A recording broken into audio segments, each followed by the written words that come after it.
My name is Byron Ruano and I'm a junior at Binghamton University. I'm competing in the third semester Lee Evans Cup tournament, and for this round, I will be affirming the resolution that the sale of sugary drinks should be banned in primary and secondary schools in the United States.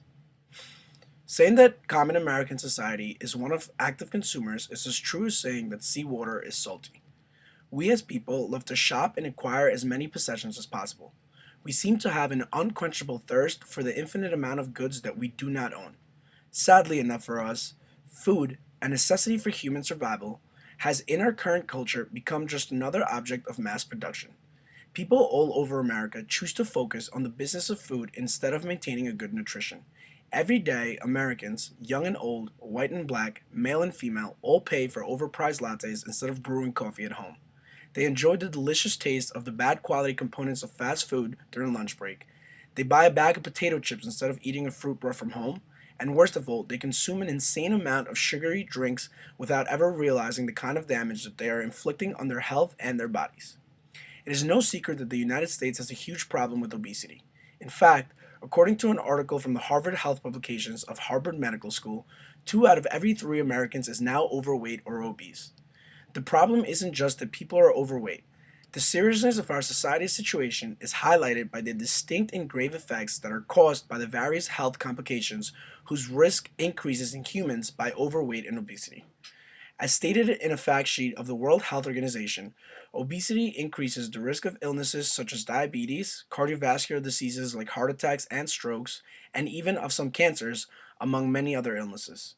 These complications, when piled together, have an array of negative effects towards multiple aspects of American society. The 3 key harms that are enabled by the obesity problem are the huge monetary sum that Americans spend on healthcare in order to combat these illnesses and their effects, the increased amount of deaths pertaining to the health complications imposed by obesity, and the moral toll that obesity places on people, which prevents them from living to their full potential. This is only made worse by mentioning that according to the same fact sheet as before, childhood obesity is associated with a higher chance of obesity, premature death, and disability in adulthood.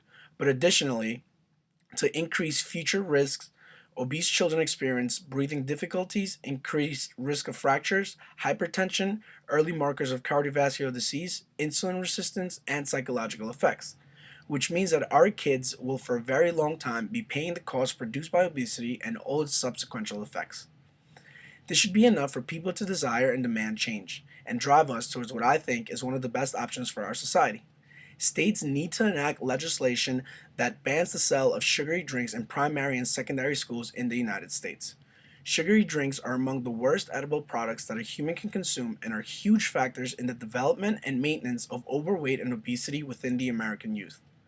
In order to get ahead on the battle against obesity and its highly negative effects, we need to act now.